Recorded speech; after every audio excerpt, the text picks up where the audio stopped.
Assalamu alaikum wa rahmatullahi ta'ala wa barakatuh. Bismillahir Rahmanir Rahim. Alhamdulillahi Rabbil Alameen. Wassalatu wassalamu ala Sayyidina Muhammad wa ala alihi wa ashabihi at-tayyibin at-tahirin.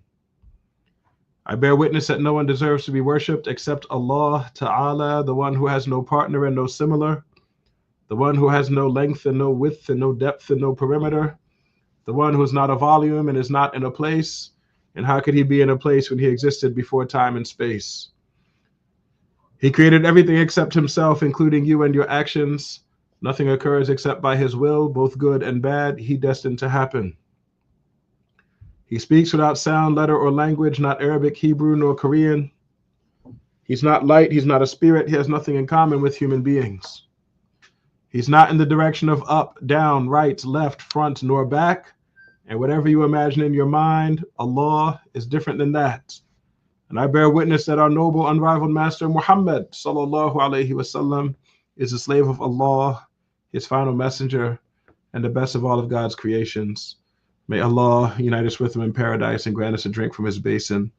And may Allah increase us in patience, humility, knowledge, and comprehension, and help us to put our knowledge into practice and grant us all sincere intentions. Ameen.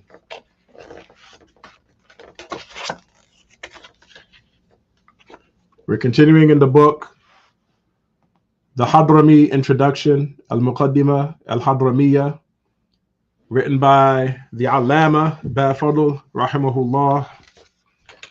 This text is an introductory text into the fiqh of the Shafi'i madhab. We've reached page 17 in the book. We've reached page 17 in the book. And we're at the bottom of the page. We're talking about tayammum. Okay, last week, inshallah, we talked about the causes of tayammum. And we talked about when you make tayammum and when you don't. When you need to buy water and when you don't. When you need to ask for water and when you don't. We talked about those things last week. We talked about the distances in which you search if you need to seek water. And we talked about when you don't need to seek water. We discussed those things all last week. So today we're starting at the bottom of page 17 at that last paragraph. It says, one doesn't do tayammum for illness unless, so in this chapter or in this chapter or this paragraph, we're going to talk about the second reason for making tayammum. So we said at the beginning of the chapter, there are two reasons for making tayammum. One is a lack of water. Okay, you don't have a sufficient amount to do your wudu or your ghusl. The second reason to make tayammum is if the water is harmful to you. If you used it, it would harm you. Okay, the scholars refer to this as illness. They say you have some kind of illness. All right, it might be a literal sickness, or it might be an injury, or it might just be a condition of some kind. But you have an illness such that if you were to make wudu the normal way, or a ghusl the normal way, you would be harmed by it. So you need to make tayammum. Okay, last week we talked about all the rules for the one who's making tayammum due to lack of water. Now let's talk about the one who needs to make tayammum because of illness, because water will be harmful to him. It says one doesn't do tayammum for illness unless one fears from using water. It says here on oneself or the use of a limb. What he means is you fear for oneself. Okay, so the things that will allow a person to make tayammum is if he fears that if he uses water, he fears for himself. He fears he will die if he uses water. That's what it means, fearing for oneself. You fear that if you use water, you'll die from that. Or the use of a limb. You fear that you will lose the use of one of your organs, whether it's a limb like an arm or a leg, or whether it's an internal organ like a kidney or a liver. You fear that if you use water, this kind of thing is going to, some organ of your body will cease working.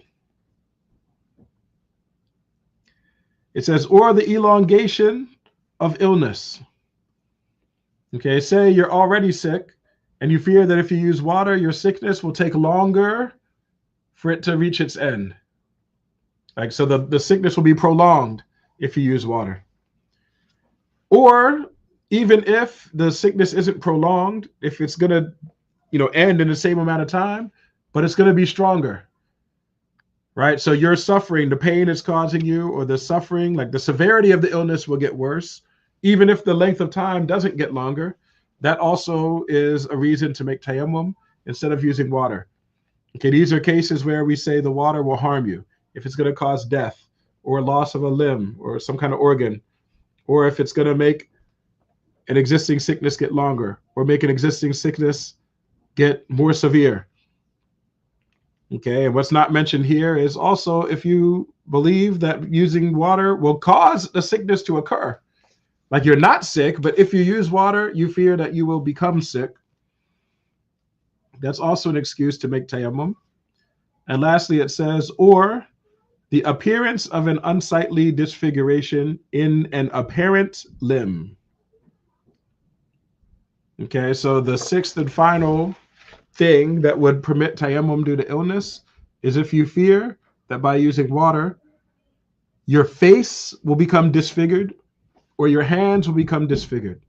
And when we say hands, we don't mean just to the wrist. We mean the part that normally is revealed when a person is doing their work.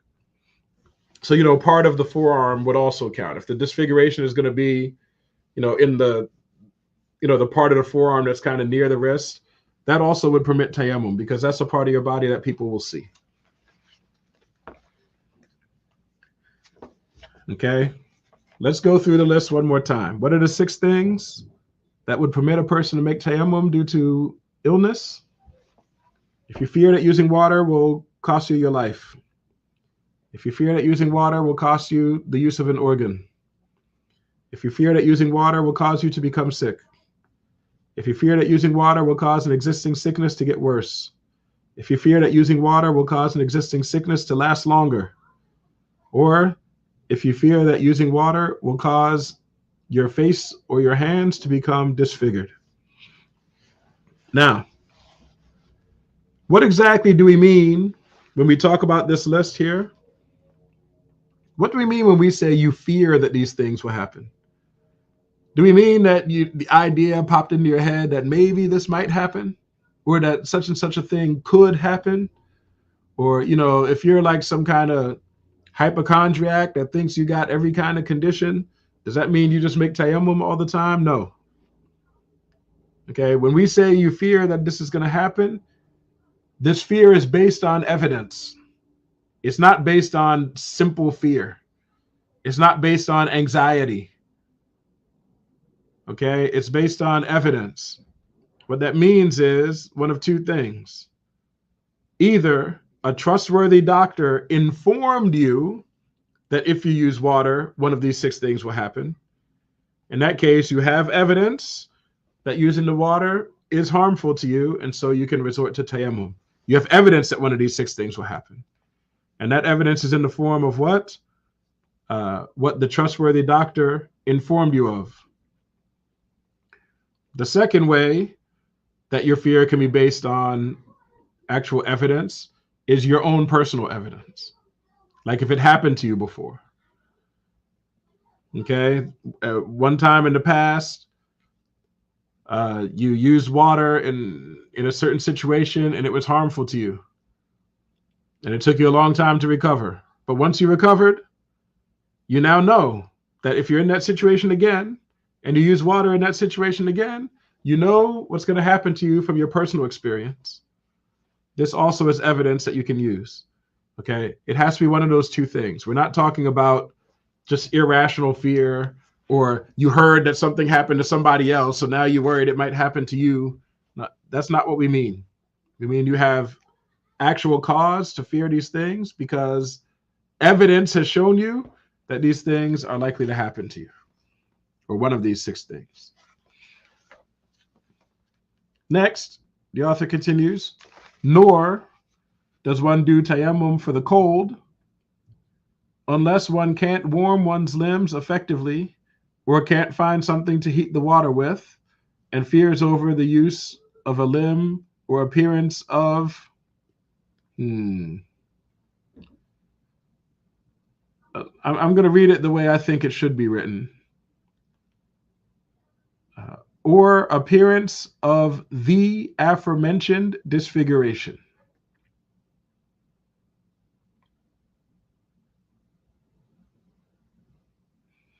Meaning the disfiguration that's in the face or the hands. Okay, the person translated it as or appearance of a disfiguration as aforementioned, which I think is fairly close. But the confusion in it is that the as aforementioned, the way he worded it, it makes it seem like it's referring to all of this. And the truth of the matter is, the word aforementioned is referring to the disfiguration only, not to the use of the limb, not to heating the water or any of those other things. So yeah, what he's saying here is you don't do tayammum for cold. And we explained last week that cold actually isn't one of the reasons for making tayammum. There are only two reasons, either lack of water or that the water is harmful. The author of this text took the second case of water being harmful and he split it into illness or cold. Okay, but these two are not separate causes. They're really the same cause, because what it boils down to is, will using the water harm you or not? And if it will harm you in any of the 6 ways we mentioned, then you have permission to make tayammum instead of using the water. But to make it clear, he gives a nice, beautiful, mashallah, description of what harm can look like if it's simply the case that it's cold outside and you got cold water. It says you don't do tayammum simply because it's cold unless you can't warm your limbs effectively. Okay, so if you're in your house and you got a fire going in the fireplace and you just don't want to make wudu because the water's cold, that's not an excuse. You can make wudu with cold water and then you can warm your hands up and your feet in front of the fireplace. You'll be fine. Okay, that doesn't give you an excuse to make tayammum due to cold, because you have a means of warming yourself back up after you use the water. It says, or you can't find something to heat the water with. Right? Sometimes a person has a means to heat up the water. Nobody said you have to make your wudu from the water straight out of the faucet. You can take water from the faucet, put it in a pan, put it in a pot, put the pot on the stovetop, warm it up a little bit, then make wudu from that water. In that case, you don't have an excuse to make tayammum, because you have a means to avoid these problems. Whether that means is heating up the water or whether that means is heating up your body after you use the water, you can avoid the harm that the cold can cause. Okay? But if you don't have a way to avoid that harm, you don't have a way to heat the water, and you don't have a way to heat your own body up, okay? And on top of that, you have evidence to suggest that if you use this cold water in the situation you're in, that you might die or lose the use of a limb or become sick, or the existing sickness will get longer, or the existing sickness will get worse, or you'll have a horrible disfigurement in your face or in your hands. If any of those things, based off of evidence, is likely to result from using that cold water, then in that case, you have the permission, you have the excuse to make tayammum instead of doing the wudu or the ghusl. Insha'Allah, that's clear. He says, if one fears from using water in some of the body, okay, he's switching topics now. What he's talking about now is injuries. Because sometimes the sickness or the illness that causes you to not be able to use water is highly localized. Like you can use water all over your body except one spot. The water would only be harmful in that one spot. It wouldn't be harmful anywhere else. Okay, this is what we're talking about now, that injury. Okay, like say, I don't know, someone swung a sword at your and you blocked it with your arm and the sword cut all the way down to your bone. Okay, it might be harmful to you if water gets inside of a cut that's deep. Okay, a cut that is that deep, it might be harmful for water to go in there. But it wouldn't be harmful for water to go on your other arm or to go on your face or your head or your feet. Okay, you can make a wudu. You just have the one spot that the water needs to avoid, right? What do we do in this case? He says, may Allah have mercy on him.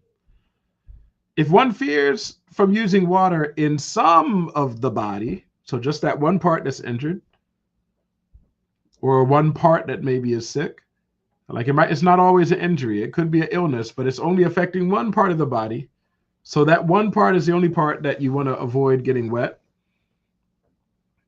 It says, then one washes the sound of it, meaning the sound part, the part of the body which is not injured, the part of the body which does not have the problem, the part of the body that is sound. You wash that part of your body. Okay, the part of your body that remains sound, that remains healthy, the part that's not injured, the part that would not be harmed by water, you use water on that part of your body. Okay, so if you're making ghusl, you're going to wash everywhere on your body except the part that would be harmed. If you're making wudu, and let's say the part that can't get wet is on your stomach, well, then you can make a regular wudu because you don't need to wash your stomach as part of the wudu. So you can just do a regular normal wudu. But if your injury is on your foot, for example, then maybe you can't do a regular wudu because there's a part of your foot that you can't let get wet, which means there's a part of your foot that you're not going to wash. And of course, the wudu requires you to wash your entire foot. Okay, this is the case we're talking about. Okay, these cases where one part of the body has an injury, he's saying in that situation, you wash everything that needs to be washed that you can wash safely. Everything that needs to be washed that would not be harmed by using water, you use water on all of those parts. That's what it means when he says, then one washes the sound of it. Okay? And if you're not able to truly wash it, meaning you have flowing water going over that place, if you're not able to truly wash it with flowing water, then the question becomes, are you able to like drip water on it? Could you take like a wet rag and squeeze the rag and just drip some water onto that part? Would that be safe? Or even if that's not safe, could you take the damp rag and just kind of like wipe it or even just place it on top of the injured thing safely? You do as much as you're able to do. This is because our Prophet sallallahu alaihi wasallam, he said, إِذَا أَمَرْتُكُمْ بِشَيْءٍ فَأْتُوا مِنْهُ مَسْتَطَعْتُمْ. He said, if I command you to do something, then do of it as much as you're able to. Okay, so you wash as much as you can. And the part that you can't wash, you see if you can do something less than washing. Like, can you sprinkle water on it? Can you just wipe it with something damp? You do as much as you're able to do. It says, and does tayammum in the face and arms instead of the wounded portion. What does that mean? It means after you've washed as much as you can and done whatever you're able to do with the wounded portion, which of course, in some cases you can't do anything. You can't drip water on it. You can't wipe with a damp rag. Sometimes you can't do anything. But whatever, you've done as much as you can, but you failed to properly wash it because properly washing would be harmful. So you haven't properly washed it. In this case, Because you haven't properly washed that one place, your ghusl is not valid. Or if you're making wudu and the injury is in one of the wudu limbs, then your wudu would not be valid. Right? What do you do knowing that you did as much of the wudu as you can, but you were not able to do it completely? Well, he says, well, then in that case, after you wash as much as you can, you make tayammum. Okay, you make tayammum. He says, instead of the wounded portion. You do tayammum in the face and in the arms, because that's how you make tayammum. We haven't talked yet about actually how you do the tayammum. But you do the tayammum by wiping your face and wiping your hands from the fingertips to the elbow. So that's what you're going to do. You're going to do a tayammum in the face and the arms. He says, instead of the wounded portion. It means because of the fact that there's a wounded portion that you did not wash. Because there's a place you didn't wash, it means you don't have wudu. And because you don't have wudu, what do? You make tayammum. Insha'Allah, that is clear.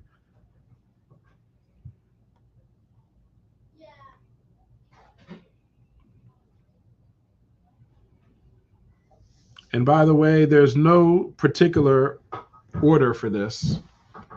I know he says then. He says, then.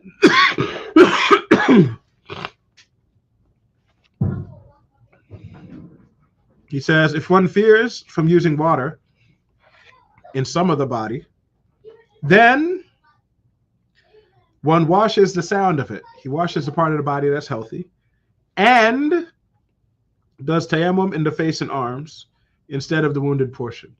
He uses the word and here instead of the word then to show that there isn't an order between the two.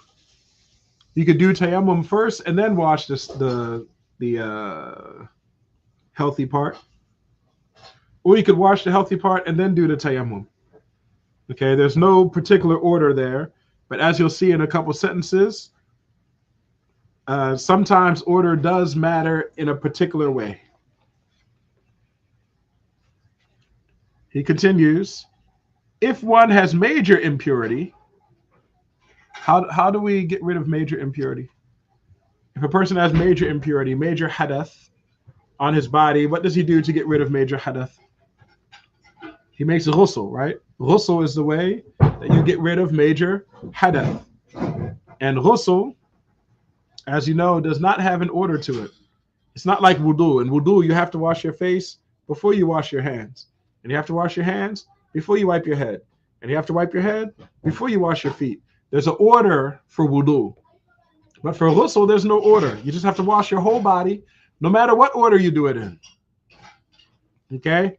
So he's saying here, if one has major impurity, one can give precedence to what one, it says here washes, but I believe what he meant to say is wishes. One can give precedence to what one wishes. All right, because the act that you're doing is ghusl, there's no particular order. You can wash your body parts in whatever order you want for ghusl. Therefore,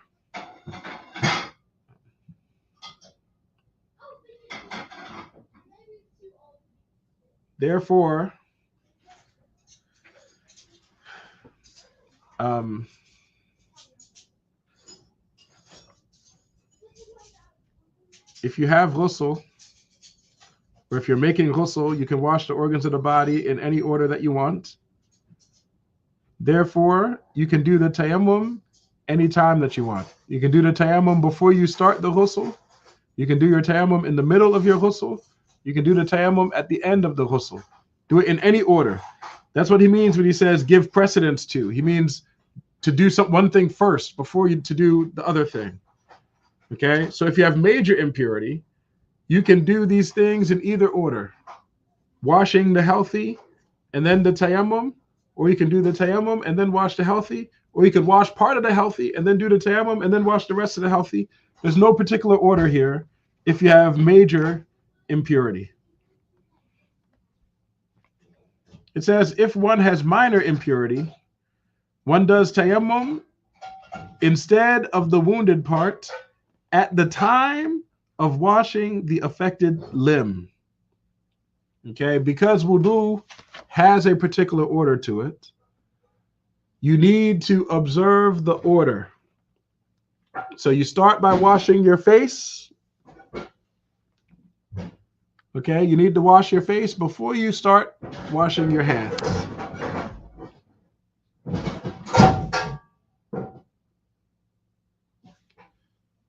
You need to wash your face before, you need to complete the washing of your face before you wash your hands. So if your injury that water can't touch, if it's on your face, then that means you have to wash the healthy part of your face and do your tayammum before you wash your hands. Because you need to complete all of the purification pertaining to your face before you move on to washing your hands. So the tayammum will come in the phase of the wudu, in the stage of the wudu where you wash your face. And then you can complete the rest of your wudu like normal. But if your injury had been on your hand, then how would it work? You would wash your face in wudu like normal. And then when the time came to wash your hands, you would have to wash the healthy part, do whatever you're able to do with the damaged part, and you would have to do tayammum. There's no order to how you do those things, except that all of that needs to take place after you finish washing your face and before you wipe your head. Okay, the tayammum must take place during the portion of the wudu that's for washing the hands. Why? Because the injury is on your hands. Right? Because the injury is on your hands, you're going to need to wash as much of your hands as you're able to, do what you're able to do to the injured part, and make the tayammum. You're going to have to do all of that during the part of the wudu, which is for hand washing, meaning after you've washed your face and before you wipe your head. Similarly, if the injury is on your head, well, that's a simple one. You can make a regular wudu, because in the Shafi school, you don't have to wipe your whole head. You wipe any part of your head. So just wipe the part of your head that you're able to wipe, the part that isn't injured. If the injury is on your feet, then that means you're going to wash your face the normal way in full. You're going to wash your hands the normal way in full. You're going to wipe part of your head. And now that you entered into the section of the wudu that deals with washing the feet, it's in this section that you will make your tayammum, wash whatever is healthy, and wipe on the wounded part to the extent that you're able to. You'll do as much as you're able to do to the wounded part. You'll do all of those things in the part of the wudu that where in the part of wudu that's for washing the feet. This way you're observing the order of the wudu and you're making tayammum because of the one part of the wudu that you weren't able to actually complete. Let me know if that's not clear, if you have questions. Okay, I know when I was studying this section that deals with injuries and, you know, like casts and bandages and things like that, you know, I had to study it a few times before I really got it, inshallah.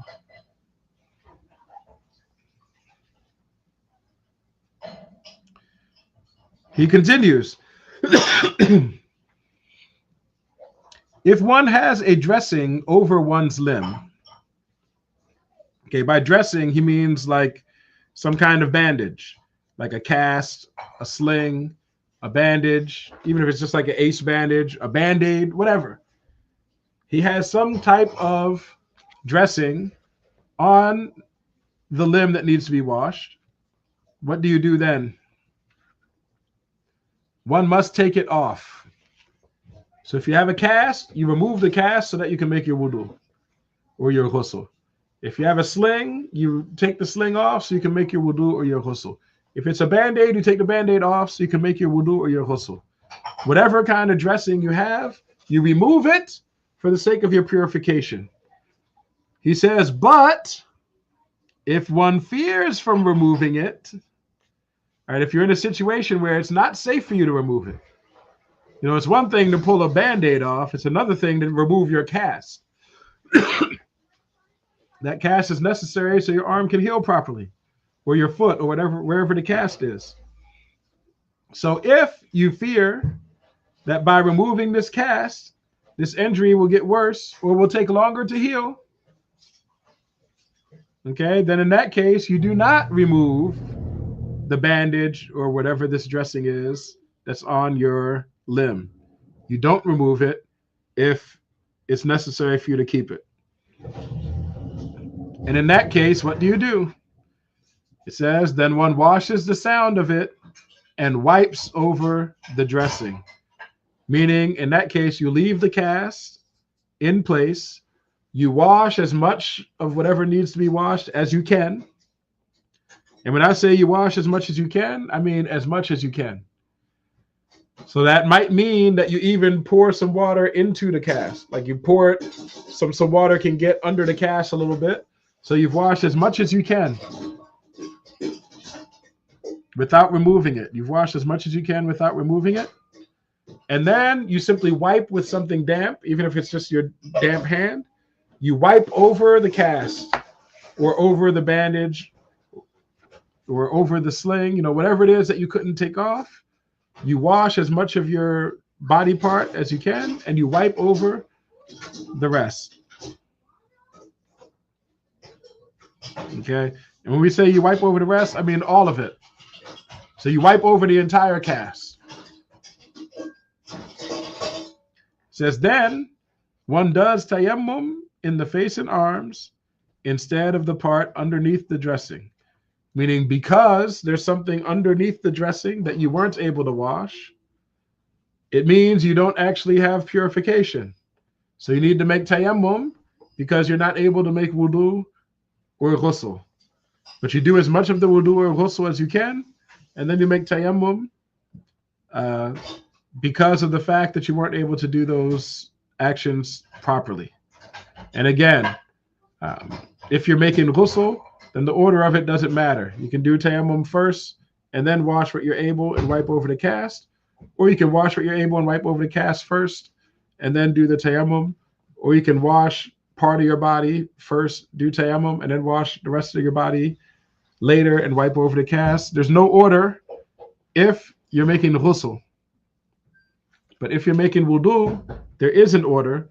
So you're going to do the tayammum at the part of the wudu where you would have washed the injured part, where you would have washed whatever limb it is that has the cast on it.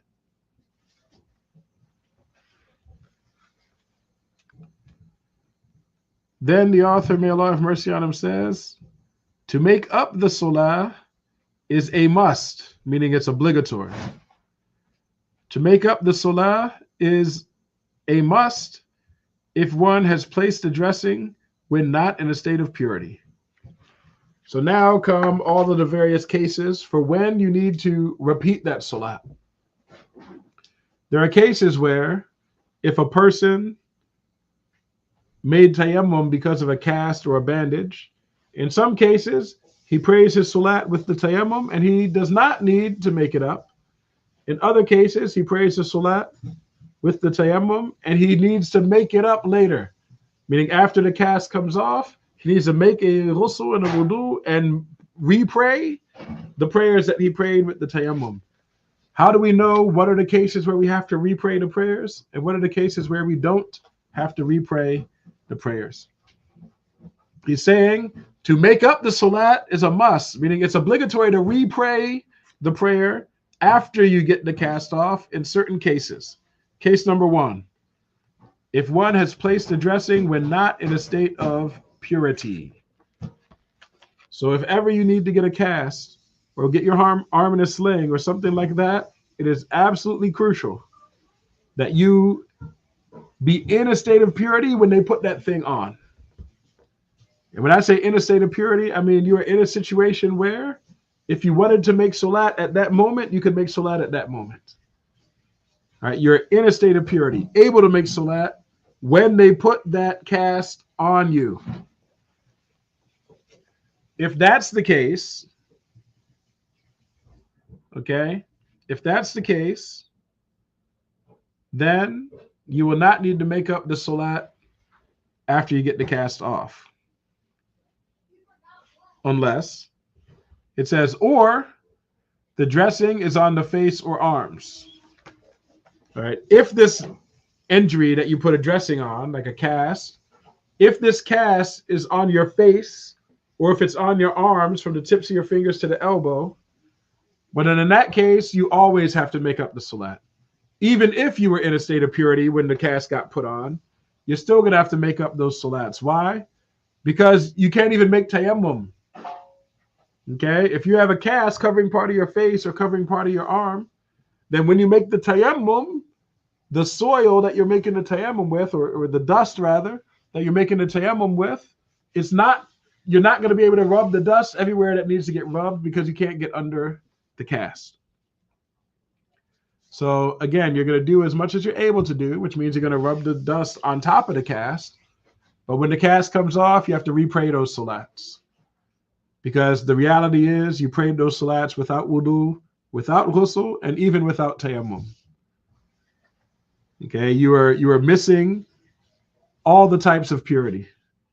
So therefore, you re-pray the salat afterwards.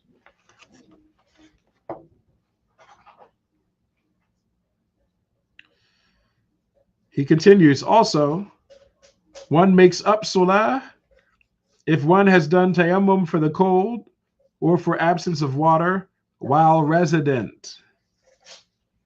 Okay, so if your reason for making the tayammum is a lack of water, right? If the reason why you made tayammum is because water wasn't available, but you're located in a place where water normally is available, like if you're in a city or in a town or in a village. Okay, people don't build villages and towns and cities in places where water isn't available. Okay, they build these things in places where water is normally available. So if you're a resident in an actual settlement, a village, a town, a city, but for whatever reason the water cuts out and you need to make tayammum, in that case you make tayammum, but you re-pray those prayers once the water comes back. Why? Because you're in a place where water is normally available. Okay, and you can't make tayammum due to a lack of water. I shouldn't put it that way. If you make tayammum due to a lack of water in a place where water is normally available, well, then you need to repeat those prayers. It's different than the case where you're like a traveler. You know, if you're out traveling, you're going to be passing through places where water isn't available. Okay, and if you're traveling and you're going through a place where water isn't available, well, then in that case, you make your tayammum and you don't need to make it up because you are in a place where water is normally not available. Okay, so whether water is normally available in that place or not actually matters. It matters to whether you have to make up the salat or not. And the last example he gives here, or the last case where someone would pray the salat and then still have to make it up later, he says, and the traveler who is sinning by his journey. This man, he says, or in his journey. Scratch that part out. That is absolutely false. The translator just added that in. That's not in the original text, and it is definitely not true. All right, if a person commits a sin while traveling, this doesn't take away his ability to use the rukhsas, such as shortening the salat, combining the salat, making tayammum and not needing to repeat it, being able to skip a day of fasting and make it up later. These are rukhsas that Allah Ta'ala gave to the one who's traveling. Okay? And as long as the travel itself is permissible, then you're free to take these rukhsas, assuming the conditions surrounding each rukhsa is met. Okay? So what we're saying here is if the travel itself is a sin, then if you're forced to make tayammum due to lack of water, you make up that salat once you're able to use water for your purification. However, if your travel is permissible, but while you're traveling, you committed a sin, this doesn't mean you have to repeat that salat. You understand the difference? What I mean is, let's say a man traveled from Medina to Baghdad, crossing through deserts on the way. Okay, crossing through places where water normally is not available. He makes tayammum. The question is, once he finds water, does he need to repeat those salats? We ask, well, was his travel forbidden? But if it turns out that he was going to Baghdad in order to seek religious knowledge, then that travel is not forbidden. Or if he was going to Baghdad in order to do business, that travel is not forbidden. Or if he's going to Baghdad in order to visit relatives, that travel is not forbidden. Okay? But if he's going to Baghdad in order to complain to the caliph and tell lies to the caliph and try to use the power of the caliph to to take something that's not rightfully his, but in that case his travel is haram. And every salat he prayed with tayammum, he's going to have to repray them once he has water. Or what if the reason why he was traveling is because there's a Muslim in Baghdad he really hates, he's going to Baghdad to kill that person unrightfully? Well, then his travel is a sin. The travel itself is a sin. And any salat he prays with tayammum while traveling, he's going to have to repray it with a full purification once he has full purification. Or say like a woman, she travels from Medina to Baghdad without a mahram. Okay, she didn't have her husband traveling with her. She didn't have any mahram traveling with her, like her father or her adult son or her brother or uncle or nephew. She didn't have any of that traveling with her. Well, then that travel is itself haram. So therefore, while she's traveling, she doesn't have the right to take the rukhsas. She needs to pray the salats in full, 4 rakahs. She does not combine them. She fasts during Ramadan, even though she's traveling. She has to. And if she makes salats with tayammum, she needs to repray them because her travel was a sin. Okay? But we're not talking about the case where the person's travel was permissible, but he did sins while traveling. Like the person who's going to Baghdad for business, who maybe gossiped about somebody while traveling, it doesn't mean he needs to make up his tayammum salats. Or maybe he looked at a woman's hair because there was a woman with her hair uncovered, and he looked at her hair, which is haram. But this doesn't mean he needs to make up the salats, because that's the case where he committed a sin while traveling.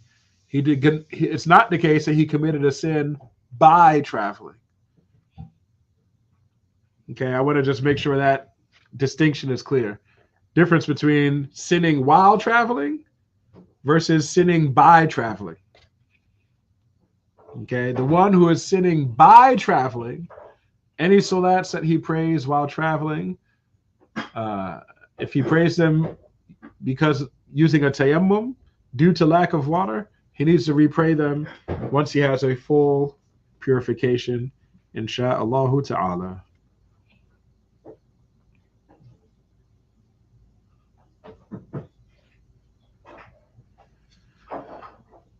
And there's a similar rule for the one who's making tayammum due to cold. Okay, if you are in a town, a village, a city, ordinarily in these places, people have the means to warm themselves or warm the water. So if you temporarily didn't have those means because, the whole city suddenly lost electricity and lost its gas connection, So nobody had any means of heating up water. Nobody had any means of heating up their house. It's freezing cold. There's an ice storm and a polar vortex and a bomb cyclone or whatever else is coming around. It's freezing cold. And you don't have any of those things temporarily. So people resorted to making tayammum to protect themselves from the cold. In that case, once the power is restored or once the bitter cold goes away, they repray all the salats they made with tayammum. Because in the town, ordinarily, you do have the ability to either heat the water or heat your body. Okay, so ordinarily, you would not have an excuse to make tayammum in a town. So if an unusual event happens that permits tayammum, you repray them because it was unusual. It was abnormal, so you make up those salats. Wa sallallahu ala sayyidina Muhammad wa ala alihi wa sahbihi wa sallam. We'll talk about the conditions of tayammum next time, insha'Allah ta'ala. Tayammum there's a lot to talk about in the tayammum chapter. But as you see, we're drawing very close to the beautiful chapter of salat. And we'll be talking about salat for quite a while, mashallah. So if you have questions, please drop the question in the box. I'll respond if I can, insha'Allah ta'ala.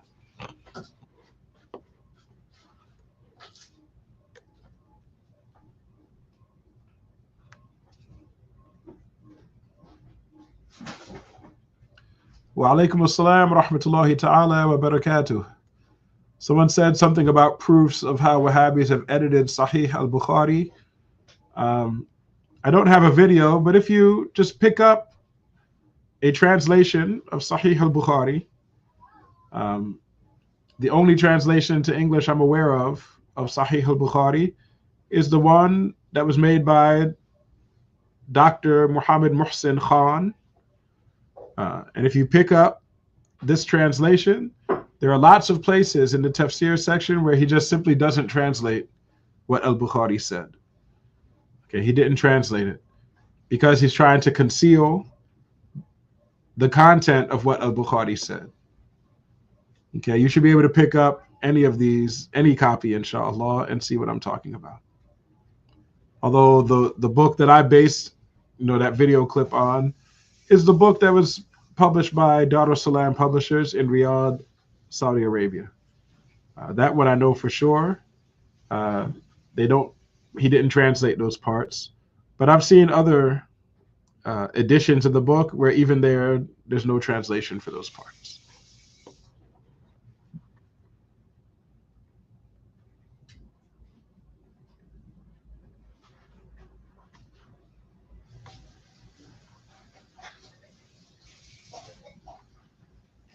And it looks like there are no other questions. Nice. All right. Well, in that case, let's say La ilaha illallah. La ilaha illallah. La ilaha illallah. La ilaha illallah. Allahumma salli ala Sayyidina Muhammad wa ala alihi wa sahbihi wa sallim. Allahumma salli ala Sayyidina Muhammad wa ala alihi wa sahbihi wa sallim. Allahumma صل على سيدنا محمد وعلى آله وصحبه وسلم. رب اغفر لي وللمؤمنين والمؤمنات. رب اغفر لي وللمؤمنين والمؤمنات. رب اغفر لي وللمؤمنين والمؤمنات. بارك الله فيكم. I'll see you inshallah next week. Assalamu alaikum wa rahmatullahi ta'ala wa barakatuh.